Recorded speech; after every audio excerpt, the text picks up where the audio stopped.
ಹಾವೇರಿ ನಗರದಲ್ಲಿ ದಲಿತ ವಿರೋಧಿ ಕಾಂಗ್ರೆಸ್ ಸರ್ಕಾರದ ವಿರುದ್ಧ ಬೃಹತ್ ಪ್ರತಿಭಟನೆ. ಏನಿಲ್ಲ ಕಾಂಗ್ರೆಸ್ ಸರ್ಕಾರದಲ್ಲಿ ದಲಿತರಿಗೆ ಏನೇನೂ ಇಲ್ಲ ಎಂದು ಧಿಕ್ಕಾರ ಎಂದು ಘೋಷಣೆ ಹಾಕಿದರು. ಹೊಸಮನಿ ಸಿದ್ದಪ್ಪ ವೃತ್ತದಲ್ಲಿ ಪ್ರತಿಭಟನೆ ನಡೆಯಿತು. ಇದರಲ್ಲಿ ಪ್ರಮುಖರಾದ ಹಾವೇರಿ ಜಿಲ್ಲೆಯ ಬಿಜೆಪಿ ಅಧ್ಯಕ್ಷ ಅರುಣ್ ಕುಮಾರ್ ಪೂಜಾರ್, ಮಾಜಿ ಶಾಸಕರಾದ ವಿರೂಪಾಕ್ಷಪ್ಪ ಬಳ್ಳಾರಿ ಮತ್ತು ಶಿವರಾಜ್ ಸಜ್ಜನ ಮತ್ತು ಪಕ್ಷದ ಕಾರ್ಯಕರ್ತರು ಎಲ್ಲರೂ ಸೇರಿ ಪ್ರತಿಭಟನೆ ನಡೆಸಿದರು. ವರದಿ ಸುರೇಶ್ ಬೇವಿನಮರದ, ವಿಜಯ್ ವಾಯ್ಸ್ ನ್ಯೂಸ್ ಕನ್ನಡ, ಹಾವೇರಿ. ನೈತಿಕ ಹಕ್ಕಿಲ್ಲ ಅನ್ನುವಂಥದ್ದನ್ನು ನಾನು ಹೇಳಲಿಕ್ಕೆ ಬಯಸ್ತೇನೆ. ನೀವು ಅವರಿಗೆ ಮಾಡಿರ್ತಕ್ಕಂಥದ್ದು ಒಂದು ಬರುವಂಥ ಚುನಾವಣೆಯಲ್ಲಿ, ನಾಳೆ ಬರ್ತಕ್ಕಂಥ ಲೋಕಸಭಾ ಚುನಾವಣೆಯಲ್ಲಿ ನಮಗೆ ತಕ್ಕ ಶಾಸ್ತಿಯನ್ನು ಕಲಿಸಲಿಕ್ಕೆ ಮತದಾರರು ಕೂಡ ಗಟ್ಟಿದ್ದಾರೆ ಅನ್ನುವಂಥ ಮಾತನ್ನು ನಾನು ಹೇಳಲಿಕ್ಕೆ ಬಯಸ್ತೇನೆ.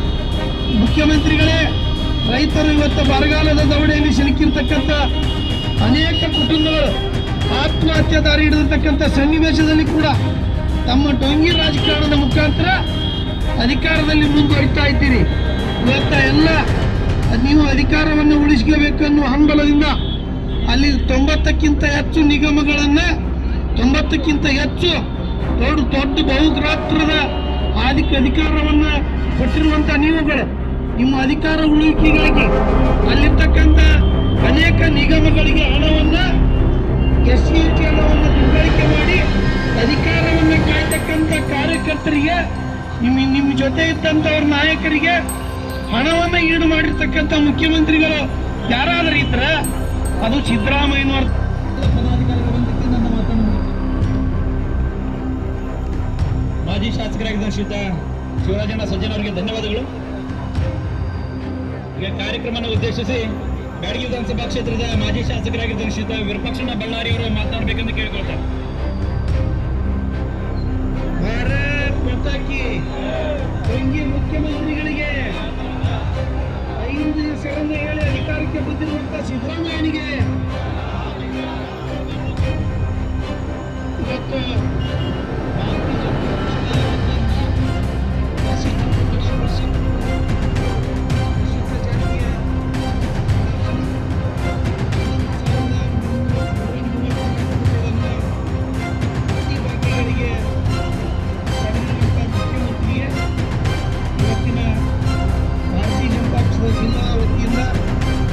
ಇವತ್ತು ಪ್ರತಿಭಟನೆ ನೇತೃತ್ವವನ್ನು ವಹಿಸಿರ್ತಕ್ಕಂಥ ನಮ್ಮ ಜಿಲ್ಲೆಯ ಅಧ್ಯಕ್ಷರಾಗಿರ್ತಕ್ಕಂಥ ಅರುಣ್ ಕುಮಾರ್ ಪೂಜಾರ್ ಅವರೇ, ಮಾಜಿ ಶಾಸಕರುಗಳೇ, ಎಲ್ಲ ತಾಲೂಕಿನ ಜಿಲ್ಲೆಯ ಪ್ರತಿನಿಧಿಗಳೇ, ಪಕ್ಷದ ಮೋರ್ಚಾಗಳ ಅಧ್ಯಕ್ಷರುಗಳೇ ಮತ್ತು ವಿವಿಧ ಸಂಘಟನೆಯಲ್ಲಿ ಭಾಗವಹಿಸಿ ಭಾರತೀಯ ಜನತಾ ಪಕ್ಷದ ಸಂಘಟನಾತ್ಮಕವಾಗಿ ಶಕ್ತಿಯನ್ನು ರೂಪಿಸ್ತಕ್ಕಂಥ ನನ್ನೆಲ್ಲ ಪದಾಧಿಕಾರಿಗಳೇ, ಎಲೆಕ್ಟ್ರಾನಿಕ್ ಮಾಧ್ಯಮದ ಸ್ನೇಹಿತರೆ ಮತ್ತು ಪತ್ರಿಕಾ ಮಾಧ್ಯಮದ ಸ್ನೇಹಿತರೆ, ಈ ರಾಜ್ಯದ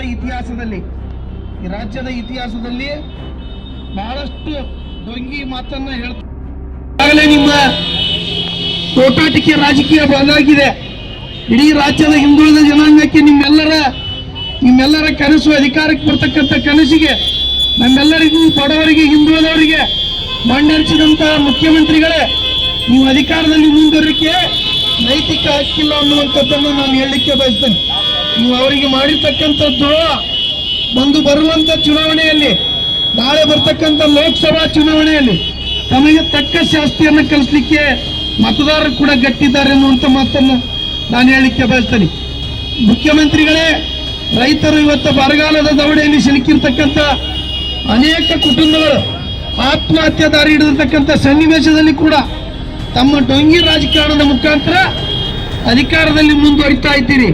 ಇವತ್ತ ಎಲ್ಲ ನೀವು ಅಧಿಕಾರವನ್ನು ಉಳಿಸ್ಕೋಬೇಕನ್ನೋ ಹಂಬಲದಿಂದ ಅಲ್ಲಿ 90ಕ್ಕಿಂತ ಹೆಚ್ಚು ನಿಗಮಗಳನ್ನು, 90ಕ್ಕಿಂತ ಹೆಚ್ಚು ದೊಡ್ಡ ಬಹುಗಾತ್ರದ ಅಧಿಕಾರವನ್ನು ಕೊಟ್ಟಿರುವಂಥ ನೀವುಗಳು ನಿಮ್ಮ ಅಧಿಕಾರ ಉಳಿಕೆಗಾಗಿ ಅಲ್ಲಿರ್ತಕ್ಕಂಥ ಅನೇಕ ನಿಗಮಗಳಿಗೆ ಹಣವನ್ನು, SCT ಹಣವನ್ನು ದುರ್ಬಳಕೆ ಮಾಡಿ ಅಧಿಕಾರವನ್ನು ಕಾಯ್ತಕ್ಕಂಥ ಕಾರ್ಯಕರ್ತರಿಗೆ, ನಿಮ್ಮ ಜೊತೆ ಇದ್ದಂಥವ್ರ ನಾಯಕರಿಗೆ ಹಣವನ್ನು ಈಡು ಮಾಡಿರ್ತಕ್ಕಂಥ ಮುಖ್ಯಮಂತ್ರಿಗಳು ಯಾರಾದರೂ ಇದ್ರ ಅದು ಸಿದ್ದರಾಮಯ್ಯನವರ.